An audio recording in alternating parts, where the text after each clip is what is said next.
আচ্ছা ভাই শোনেন, এই টিফিন কারির বাটিতে কিছু খাবার আছে, এই খাবারটা ফালাই দিবেন। আর একটু দাঁড়ান, এই যে 1 প্লেট চিকেন নুডলস দেবেন আমাকে। আচ্ছা ঠিক আছে ভাই, একটা জিনিস বুঝলাম না, টিফিন বাটিতে করে বাসা থেকে খাবার এনে ফেলাই দিয়ে আর কি আছে? খাবার যদি নষ্টই হয়ে যায় তাহলে বাসা থেকে খাবারগুলো আনলো কেন?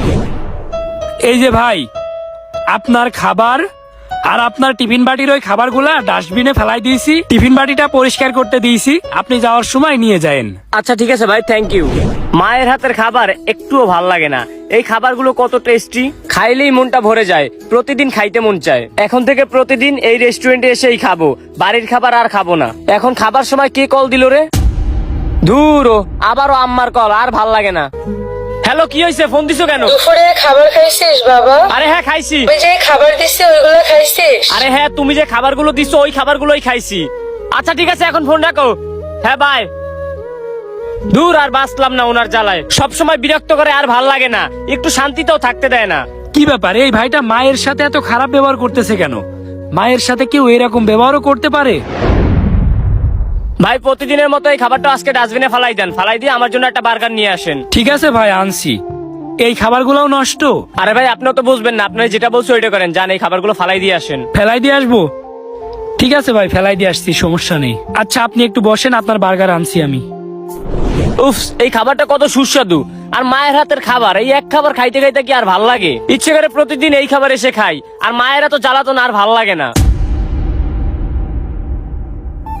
এই টিফিন কারির বাটি আনতে আনতে আমি অতিষ্ঠ হয়ে গেলাম। ভাই এই বাটিটা ধরেন তো, আজকে বাটি সহ ফালাই দিবেন ডাস্টবিনে। ভাই, নষ্ট খাবার প্রতিদিন আপনি কেন আনেন? আরে ভাই এই খাবারগুলো নষ্ট না তো, আপনি অত বুঝবেন না, আপনার যেটা বলছো ওইটা করেন, এই খাবারগুলো ফালাই দিয়ে আসেন। নষ্ট না মানে? ভাই খাবার যখন নষ্টই না তাইলে ফেলাই দেন কেন?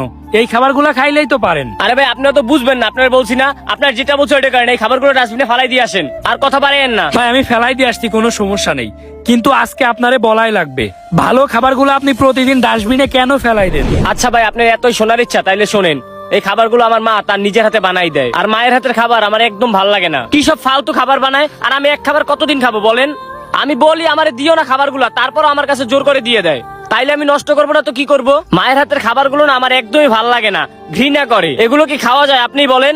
আমি এত বড় কোম্পানিতে চাকরি করি, আর আমি টিফিন কারির বাড়িতে যদি খাবার নিয়ে আসি, আমার ম্যানেজার থাকে, আপনি বলেন? তাইলে তো ভাই আপনার মা অনেক বড় ভুল কাজ করে ফেলাইছে। এই খাবারগুলো আপনারে কেন দিয়েছে? এই যে দেখেন ভাই, আপনি বুঝছেন, কিন্তু এই এক কথাই আমার আম্মু বুঝে না। আমি পাগল হয়ে যাই ভাই, অতিষ্ঠ হয়ে যাই, তারপরে এই খাবারগুলো আমার সাথে দেয়। এই জায়গায় যদি থামতো তাইলেও তো হয়, কিন্তু এই জায়গা তো থামে নাই। বারবার কল দিয়ে জিজ্ঞেস করে আমি খাবারগুলো খাইছি কিনা। এগুলো কি সহ্য হয় আপনি বলেন? আমার এত বিরক্ত ভাল লাগে না, সত্যি কথা। আপনার মা আপনাকে বিরক্ত করে ভাই? তাহলে তো আপনার মা আপনাকে ভালোই বাসে না, শুধু শুধু বিরক্ত করে। হ্যাঁ ভাই, আমার শুধু শুধু বিরক্ত করে, আমার আর এই বিরক্ত ভাল লাগে না, মাঝে মাঝে মরে যেতে ইচ্ছা করে। ভাই আপনি যখন এতই বিরক্ত হন, খাবারগুলো খাইতেও যখন আপনার ইচ্ছা করে না, খাবারগুলো তো ভালো খাবার তাই না? আমি এক কাজ করি, আপনার মায়ের হাতের খাবারগুলো আমি খাই। কি ভাই আপনি খাবেন? আচ্ছা ঠিক আছে আপনি খান, একদিন খাইয়ে এই খাবারগুলো আপনার কাছে আর ভালোই লাগবে না। দেখেন ভাই, এই খাবারগুলো যদি আমার কাছে ভালো নাও লাগে, তারপরও আমি এই খাবারগুলো খাবো। কারণ কি জানেন ভাই, আমার না মা নেই, আপনার তো মা আছে, এই জন্য এত অবহেলা করতে পারেন। আমার তো মা নেই, এই জন্য আমি কখনো মায়ের ভালোবাসা পাইনি। আমার তখন খুব খারাপ লাগে যখন দেখি কোনো সন্তান তার মাকে অবহেলা করছে।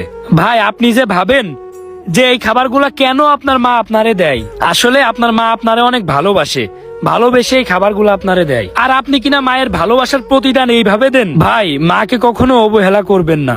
আমার তো ভাই মা নেই, তাই কেউ নিজের হাতে খাবার রান্না করে আমার জন্য পাঠায় না। আমার নিজের রান্না নিজেরই করে খেতে হয়। আমার জন্য কেউ টেনশনও করে না, আমাকে কেউ কল দিয়েও বিরক্ত করে না। আপনার মা যেদিন থাকবে না সেই দিন বুঝতে পারবেন যে এটা বিরক্ত করতো নাকি ভালোবাসা ছিল। ভাই আপনারে একটা কথাই বলবো, মাকে কখনো অবহেলা করবেন না, কারণ মায়ের ভালোবাসার উপরে আর কোনো ভালোবাসা হয় না। আর এই খাবারগুলো আমি নিয়ে খাচ্ছি, আপনি কিছু মনে করেন না, আপনার মায়ের হাতের খাবার আমি খাই। আমরা নিজের অজান্তেই অনেক সময় নিজের মাকে অবহেলা করে থাকি। মা এমনই একটা জিনিস, থাকতে কেউ মূল্য দিতে চায় না, কিন্তু যখনই হারিয়ে যায় তখনই মূল্যটা বুঝতে পারে। তাই মা হারিয়ে যাওয়ার আগে অন্তত পক্ষে মাকে একটু ভালোবাসুন, মাকে অবহেলা করবেন না।